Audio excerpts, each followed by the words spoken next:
Bonjour et bienvenue à la critique exigeante pour une vidéo un peu particulière dans le sens où on a appris que Dragon Ball Super allait faire un retour en version animée. Et si vous suivez la chaîne depuis un certain temps, vous savez que je ne porte pas Dragon Ball Super dans mon cœur. Je pense que ça a livré à peu près rien de bon, bien que ça a su quand même faire parler la franchise. Donc, mais j'ai jamais comparé les différents arcs. Donc c'est un top 8, parce qu'il y a eu 8 arcs dans Dragon Ball Super, allant du pire au moins pire. Pas meilleur, moins pire. Et on va se baser sur le manga qui est terminé, donc parce qu'il y a les derniers arcs en liste. Donc pas la version animée, qui est parfois très différente. Donc, vraiment que la version manga. Et pour faire le top un peu différent, j'essaie de commencer au centre. Bon, il y en a 8, fait que le centre n'existe pas réellement, mais probablement l'arc le plus moyen. Et aller en alternance vers ce qui est un peu plus pire et ce qui est un peu moins pire. Pour finir à part le pire. Donc, spoiler en fond de la caisse, mais bon, c'est tout vieux et tout dépassé, donc ne perdons pas plus de temps.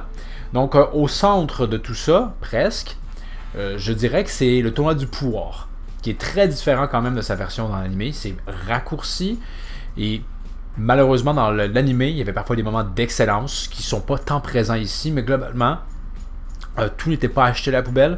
La fin, où c'est en plus un aspect stratégique entre Freezer et C-17, leur alliance qui a pu rafler la victoire. J'avais trouvé ça vraiment intéressant. Encore une fois, ça m'y a fait peu être un doigt d'honneur à la course à la puissance. Également, on avait. Mais tout n'est pas parfait, hein. Il y a ça que j'apprécie. Fait que ce soit un peu plus écourté. Duel Hit Jiren était quand même sympathique, je trouvais. Un petit peu plus que dans l'anime ici.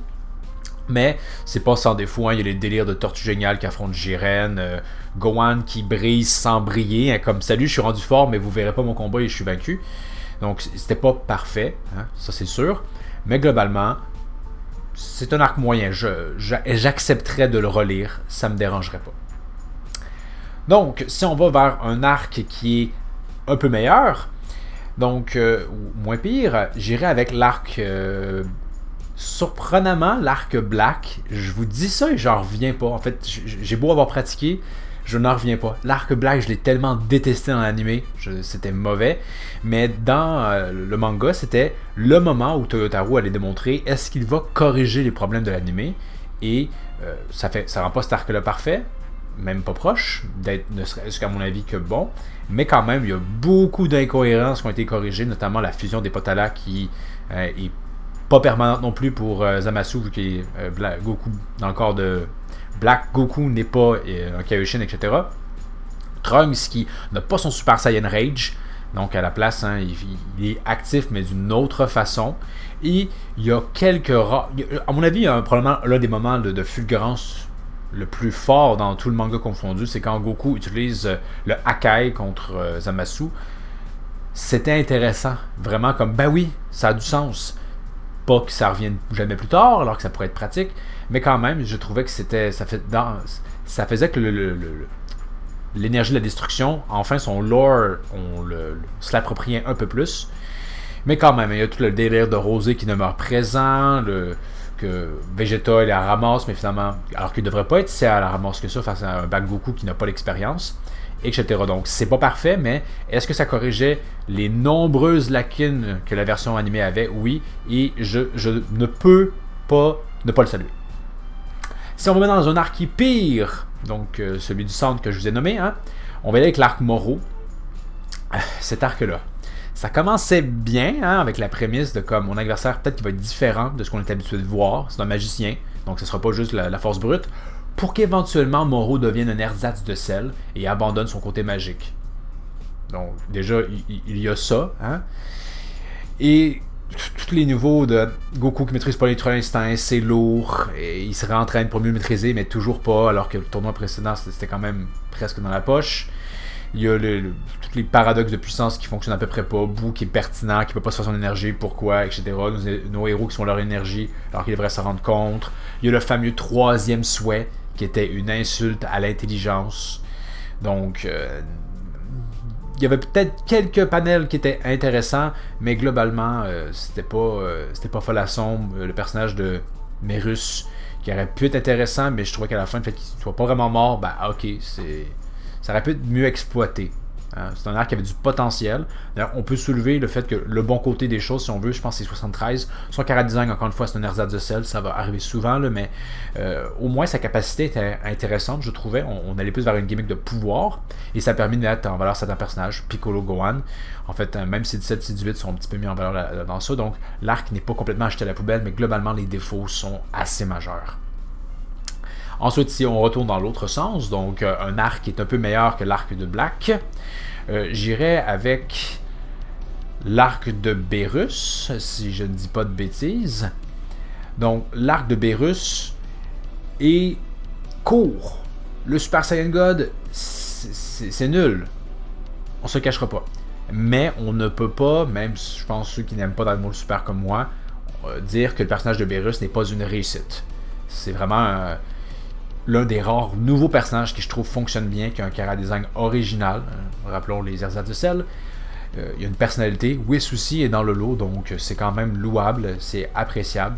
Ça ne constituait pas un excellent départ, mais ça constitue quand même un départ correct. Et l'introduction de deux personnages qui marquent adéquatement les esprits. Donc, c'est mieux, hein? Ensuite, on va aller dans 2 consécutifs pour les plus mauvais parce que sinon ça ne balancera pas dans l'alternance. Donc, pire que l'arc Moro, c'est le retour de Freezer. C'est du fanservice à 100% à fond la caisse. C'est presque ridicule. Surtout qu'on fait revenir Freezer pour ne rien en faire d'intéressant. C'est aussi le festival de la paresse. C'est déjà Super Saiyan God, c'était pas recherché. Le Blue, c'est un Super Saiyan bleu. C'est vraiment que ça. Freezer qui a une transformation qui juste est un changement de couleur. C'est ultra paresseux. Et rappelons-le, on fait revenir Freezer pour qu'il crève à peu près de la même façon. C'est navrant. Ça avait du potentiel. La preuve que ce truc-là est un échec en soi, on ramène Freezer une autre fois et se rendant compte que on était peut-être un peu con de le faire mourir aussi abruptement que ça. Là. Donc vraiment, c'était pénible. Je sais que dans le manga, je pense que ça a été un peu adapté à la moitié. Pas beaucoup, mais quand même, j'en parle. De toute façon, ça, je pense pas que ça aurait été énormément changé s'il avait adapté au complet. Et qu'est-ce qui est pire que ça? Ça serait Dragon Ball Super Hero. C'était fascinant. Ça, c'est un bel exemple de comme, oui, on voulait pas juste du Goku Vegeta Show, mais faut aussi que si c'est pas ça, que ça soit bon, hein. Et c'est pas impossible que ça soit bon. Et ça ne l'était pas. Donc, il y a beaucoup de fanservice, de références à, regarde, c'est l'armée du ruban rouge, près de 30 ans plus tard, là, si je me trompe pas. Oui, on met en valeur Piccolo, mais pas tant que ça non plus. Et l'enjeu, c'est la relation Pan-Piccolo est appréciable, mais c'est tout ce que je peux donner de positif à cette OAV-là. Je veux dire, les deux, Gamma et Beta, j'en retiens rien. Ils n'avaient pas spécialement beaucoup de personnalité. Le petit, leur créateur, oui, était plus sympathique en tant que personnage.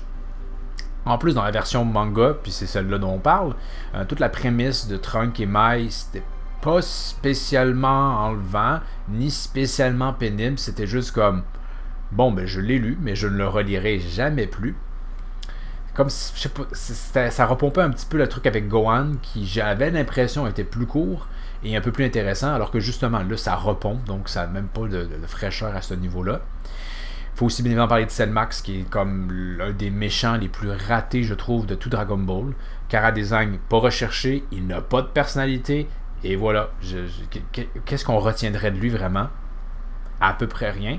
Et bien évidemment, c'est le festival des transformations. On complète, si on veut, les Power Rangers avec Gohan qui aura sa transformation blanche, hein, Gohan Blanco qui sort de nulle part. Mais bon, ça c'est pas nouveau dans Dragon Ball Super. Et Piccolo qui introduira le concept de comme j'ai demandé au dragon de me rendre plus fort. Et il n'a pas seulement révélé mon potentiel, qui en passant, hein, devait probablement déjà avoir été révélé par le grand chef vu qu'il y avait Nell en lui, mais offre une puissance supplémentaire qui sort de on ne sait où pour une nouvelle transformation. Donc c'est... Vraiment, il y a rien de fantastique dans ce chapitre-là, de mémoire. Là. Quand j'ai fait mes reviews, je pense qu'il y avait une page que je retiens. Le reste, c'était hautement oubliable. On revient maintenant dans l'autre sens. Donc, dans ce qui serait le meilleur arc de Dragon Ball Super version manga, c'est le tournoi de Champa. Donc, c'est un arc. Un arc de tournoi. C'est classique. Prennent pas de risques. et ça paye en soi, c'est sympathique. On pourrait regretter, et on le fait en fait, hein, le fait de KB, pas spécialement intéressant comme choix de personnage. Même Frost, on vient de se taper déjà un Freezer retour, donc encore du fanservice sans que Frost soit particulièrement intéressant. Il y a Magmeta qui lui est intéressant au niveau de son chara-design.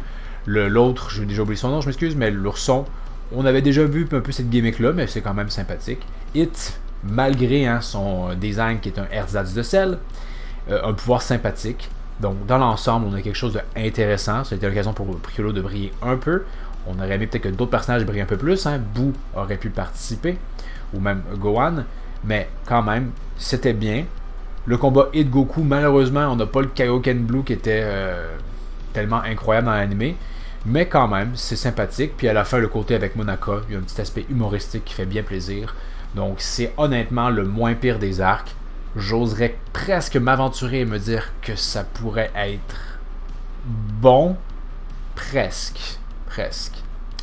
Et dans le dernier sens, donc le pire arc de Dragon Ball Super, bon, c'est celui qui reste, hein, c'est l'arc Granola, l'arc Eaters, appelez ça comme vous voulez. À chaque arc, je peux globalement souvent trouver au moins quelques qualités, pas rédemptrices, mais des qualités quand même. Ce n'est pas le cas ici. Cet arc-là est du néant presque absolu, avec une logique de réflexion presque inexistante. C'est écrit par un fan fait mieux que ça. Je veux dire comme il faut un nouvel adversaire, mais non, plus personne n'est assez puissant. Ben le dragon, il va exaucer un souhait là, puis pour que ça marche, on va lui donner à ce personnage-là une espérance de vie hyper longue, comme ça il va pouvoir la sacrifier. Oui, mais les Dragon Ball, c'est dur à réunir. Non, pas celui-ci, il y a seulement 2 Dragon Ball, c'est super facile, il n'y a pas de vœux, il n'y a pas de langue spéciale. Tu peux l'invoquer, puis tu peux me le réinvoquer la journée suivante. Là. À quel point on tord le coup à ce qu'on connaît dans Dragon Ball pour que le récit puisse avancer tant bien que mal. Et il faut que j'en parle, bien sûr. Si le 3e vœu dans l'arc Moro était une insulte à l'intelligence, en réalité, le plan de Lek est la véritable injure ultime. On atteint un niveau de débilité incroyable. Rappelons que les Eaters se disent parfait, on va faire que Gaz soit le nouveau être le plus puissant de l'univers. Ils sont tous au courant pourtant, que Granola a dû sacrifier son espérance de vie. Donc pourquoi est-ce que Gaz et les autres Eaters sont surpris comme oh mon dieu, Elec, tu as trahi Gaz? Vous le saviez que c'était le prix à payer? Vous avez oublié? Vous êtes demeuré ou quoi? C'était tellement navrant. Donc, il y a ça, il y a le fait qu'ils deviennent les plus forts de l'univers, mais ils ne maîtrisent pas leur technique. C'est quoi la logique derrière ça? Et bien évidemment aussi, le fanservice avec Badak qui était d'une débilité profonde. L'idée que Goku et Vegeta, Goku qui est grand-père, ce que je n'ai jamais été Badak de son vivant, et qui sont rendus plus vieux que ce dernier, qu'ils ont encore quelque chose à apprendre de lui, alors qu'eux, ils ont vaincu Freezer, Cell Freezer ont atteint le Super Saiyan God, etc. C'est un non-sens absolu. Surtout que c'était quoi la morale de l'histoire? C'est juste, je continue à battre même si on pense qu'on gagnera pas. Et dans son cas, lui, ça marche. Dragon Ball n'a jamais été tellement dans cette logique débile-là, à part peut-être dans certains OAV. Et encore, souvent, c'est un Genki Dama qui permettait d'aider. Donc, c'était débile de A à Z. Vraiment. Et à la fin, Freezer qui débarque avec son Black Freezer. Une autre juste changement de couleur. Vraiment, là, c'est... Il n'y a rien de retenir de bon à cet arc-là. C'était juste débile, de long en large. On peut, s'il doit vrai, quand même mentir. J'ai peut-être menti, il y a peut-être une qualité. Là. Le design de Granola et le design des Eaters, ça va quand même. On n'a pas l'impression que c'est trop pompé ailleurs. Quoique les Eaters, ça nous fait penser un peu à Bojack, là, mais vraiment, c'est le pire arc de Dragon Ball. Et c'était un peu son dernier. Bon, il y a Super Heroes qui est sorti après, là, mais j'ai pas hâte de voir comment ça va être adapté. C'était tellement débile. À moins qu'il corrige le tir. Mais habituellement, c'était plus le sens inverse. L'anime faisait pire, mais avait des bons moments d'animation ici et là, mais le scénario, c'était vraiment mauvais. Donc, mais bon, je pense qu'ils vont le sortir en mode saisonniel, donc par saison, ça devrait peut-être mieux le faire. Donc, c'était mon top des arcs de Dragon Ball Super, donc du pire jusqu'au moins pire. Êtes-vous d'accord avec mon classement? Qu'est-ce que vous auriez changé à la place? Vous pouvez m'en faire part dans les commentaires. Pour la prochaine critique exigeante, je ne sais pas. Comme toujours, c'est rendu ça la routine, hein? Donc, comme toujours, c'est une suggestion à me faire dans les commentaires. Vous pouvez le faire. Donc, n'hésitez pas à vous abonner. Et je vous dis à la prochaine. Critique exigeante. À moins que vous me dites que soudainement Granola est très fort. Non, monsieur, ça serait vraiment crétin de faire ça. Ce qui va se passer, c'est que Granola va former le souhait de devenir le plus fort de l'univers. Parce que oui, sur sa planète, il y a un Namek, puis il y a des Dragon Ball, puis c'est facile de les trouver parce que il y a juste 2 boules à trouver. Pas sûr que ça marche comme ça. J'ai bien fait de l'enregistrer.